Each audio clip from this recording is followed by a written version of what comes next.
اللہ لفسدتا، مطلب یہ ہے کہ لا ایسے کاموں کے لیے آتا ہے جو ممکن نہ ہو، صرف بات فرض کر لی جائے.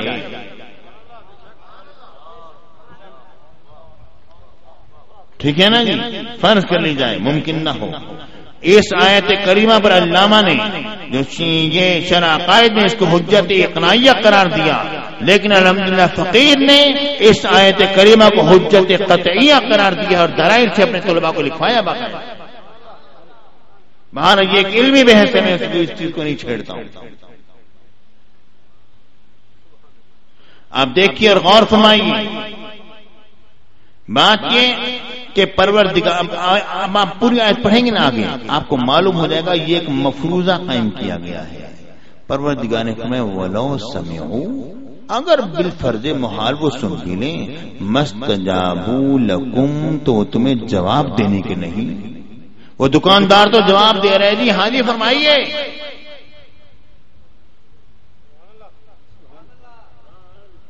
ٹھیک ہے جی، دکاندار تو جواب دے رہے کہ ہاں جی فرمائیے. یعنی یہ جو کہا گیا کہ اگر وہ بالفرض سن بھی لیں تو جواب دینے کے لیے کہ نہیں، یہ ایک مفروضہ قائم کیا گیا ہے کہ اگر زمین اور آسمان میں چند الہ ہوتے تو نظام کا اب تک ختم ہو چکا ہوتا. یہ بات ذہن میں رکھ لو، چند الہ نہیں، مطلب یہ اگر سن بھی لیتے تو تمہیں جواب دینے کے تو پھر بھی نہیں تھے. ایسے ہی مخلوق کو تم کیوں پکارتے ہو؟ ارے اسے پکارو جو سنے تو صحیح، جواب تو دے.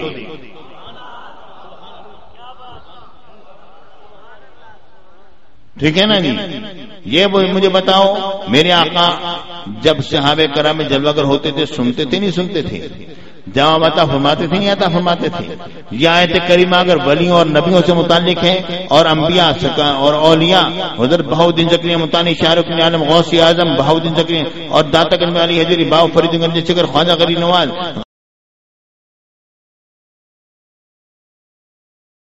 معلوم ہو گیا یہ آیت کریمہ اولیاء اللہ اور انبیاء سے متعلق نہیں ہے، یہ مشرکین کے بتوں سے متعلق ہے. یہ آیت کریمہ اگر یہ کہہ دیا جائے نہیں جناب علی یہ قبروں والوں سے متعلق ہے، تو پھر کیا جواب ہوگا اس کا؟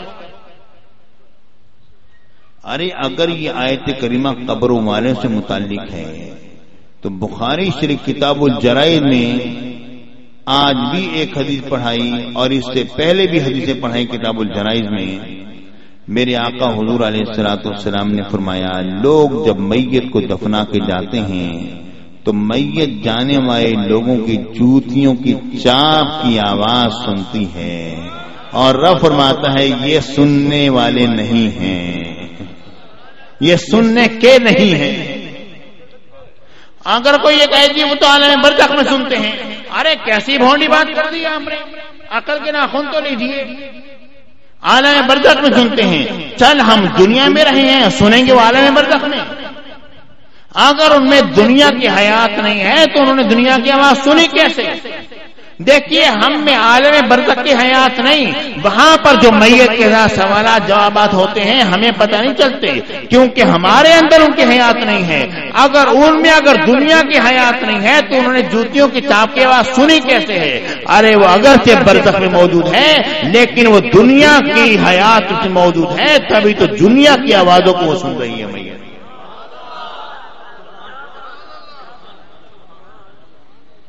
اب دوسری حدیث بخاری شریف سے لے لو. میرے آقا سرکار مدینہ سرور سینہ صلی اللہ علیہ وآلہ وسلم نے ارشاد فرمایا،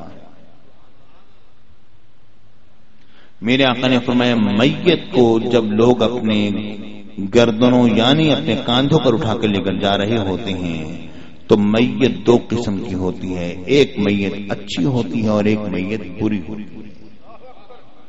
جو اچھی میت ہوتی ہے وہ کہتی ہے قدمونی قدمونی، مجھے آگے لے کر چلو، مجھے آگے لے کر چلو. اور جو بری میت ہوتی ہے وہ کہتی ہے ہائے تم مجھے کہاں لے کر جا رہے ہو، ہائے تم مجھے کہاں لے کر جا رہے ہو.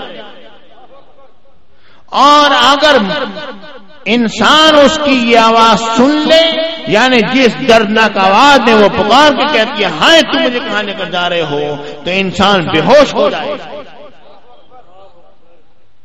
تو یہ حدیث پاک مجھے بتلاؤ، میت سنتی ہے نہیں سنتی، سمجھتی ہے نہیں عالم برزخ میں؟ ارے ہم تو اس کو دنیا میں لے کر چل رہے ہیں، وہ تو دنیا میں اپنے قبر کی طرف جا رہی ہے، اس کے اوپر تو کپڑے پڑے ہوئے ہیں، اس کا منہ تو بندھا ہوا ہے، اس کے باوجود بھی وہ دیکھ رہی ہے، وہ سن رہی ہے، وہ سمجھ رہی ہے۔ ارے پیارے بھائیوں، اس کا مطلب یہ ہے میت سنتی بھی ہے سمجھتی بھی ہے، صرف اتنی بات نہیں، رب نے فرمایا تم ان کو پکارو گے تو یہ جواب دینے کے نہیں ہیں، اور میت تو باتیں بھی کرتی ہے۔ مطلب یہ ہے کہ یہ آیت کریمہ قبروں والوں سے متعلق نہیں ہے بلکہ مشرکین کے بتوں سے متعلق ہے۔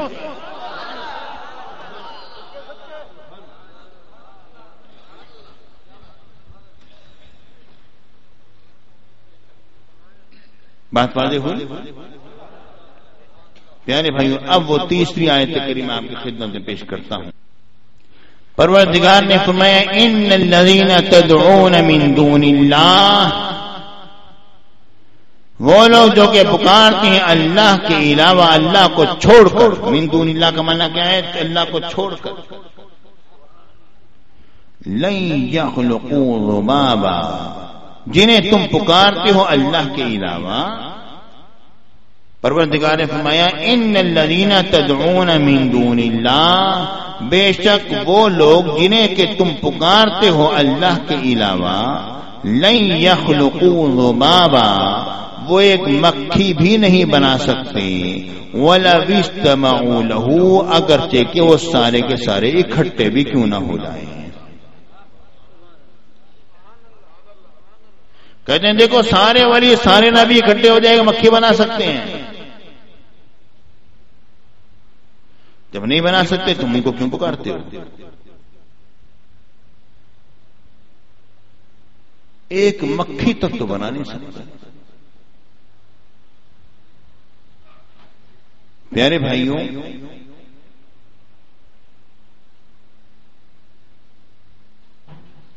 آگے پروردگار نے فرمایا وَإِن يَسْلُبْهُمُ الذُّبَابُ شَيْئًا، اور اگر وہ مکھی اگر ان سے کوئی چیز چھین کر لے جائے، لا يَسْتَنْقِذُوهُ مِنْهُ، تو اس مکھی سے لے نہیں سکتے۔ آپ یہ بتاؤ ماشاءاللہ، یہ تو شریف آدمی کی باتیں کر رہا، کوئی اور ہو؟ ہاں یہ ہمارا کیا نام ہے آپ کا؟ محمد اقبال صاحب، عمران، ماشاءاللہ یہ جوان آدمی ہے ماشاءاللہ، ٹھیک ہے نا۔ اب ان کے جیب میں ہو 5000 روپے کا نوٹ، یہ ہمارا حاجی احمد جو ہے نا یہ تو دے دے گا، لے جاؤ۔ عمران کے جیب میں ہو 5000 روپے کا نوٹ، اور کوئی بندہ ہاتھ مارے اور نکال کر لے جائے، اس نے چھوڑنا ہے؟ پیچھے بھاگ کر پکڑ لینا، دو لگانے بھی ہیں، پیسے واپس لے لینے ہیں، اسی طرح کرنا ہے نا۔ کرو گے نہیں کرو گے؟ اس طرح ظاہر ہے 5000 روپے کون جانے دیتا خام آگے، حرام کی مٹی کو تھوڑی ہے۔ پروردگار فرماتا ہے وہ لوگ ہیں مکھی بھی کوئی چیز لے جائے تو اس سے وہ بھی واپس نہیں لے سکتے ہیں، یہ تو میرا عمران جو ہے 5000 روپے بندے سے واپس لے لے گا۔ ثابت ہو گیا یہ آیت کریمہ انسانوں سے متعلق نہیں ہے، بتوں سے متعلق ہے۔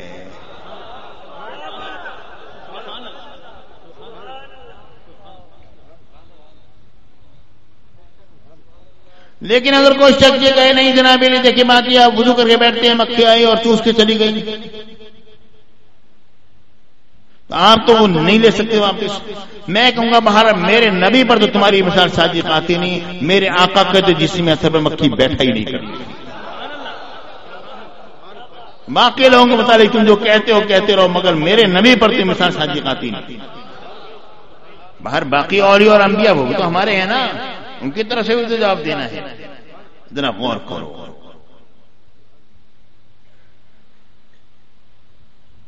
کہ اس سے مراد صرف مکھی نہیں ہے۔ مکھی کا ذکر اس لیے کیا گیا ہے کہ یہ انتہائی ضعیف ترین جانور ہے،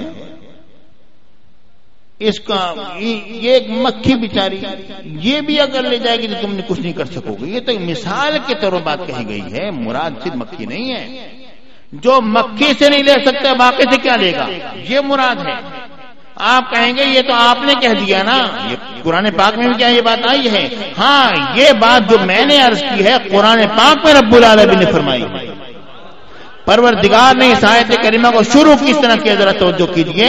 پروردگار نے فرمایا یا ایھا الناس، اے لوگو، ضرب مثل، ایک مثال بیان کی جاتی ہے، فاستمعوا لہ، تم اس کو غور سے سنو. یہ ایک مثال ہے، اس کو اس ایک فرد بند نہ کرنا، صرف مکھی کے متعلق بات نہ سمجھنا. یہ ایک مثال دی جا رہی ہے کہ ان الذین تدعون من دون اللہ، جنہیں تم اللہ کو چھوڑ کر پکارتے ہو، لن یخلقوا ذبابا، وہ ایک مکھی بھی نہیں بنا سکتے ہیں اگرچہ وہ سارے جمع بھی کیوں نہ ہو جائیں. وَإِن يَسْلُبْهُمُ الذُّبَابُ شَيْئًا، اور اگر مکھی اگر ان سے کچھ چھین کر لے جائے تو اسے واپس نہیں لے سکتے ہیں. ضعف الطالب والمطلوب، طالب اور مطلوب دونوں کے دونوں کمزور ہیں. یہ ایک مثال ہے مکھی کی، صرف مکھی میں یہ بات بند نہیں ہے. مطلب یہ ہے کہ جنہیں تم پکارتے ہو وہ تو کچھ بھی نہیں کر سکتے ہیں. ارے یہ آیت کریمہ مسلمانوں سے متعلق نہیں، انسانوں سے متعلق نہیں.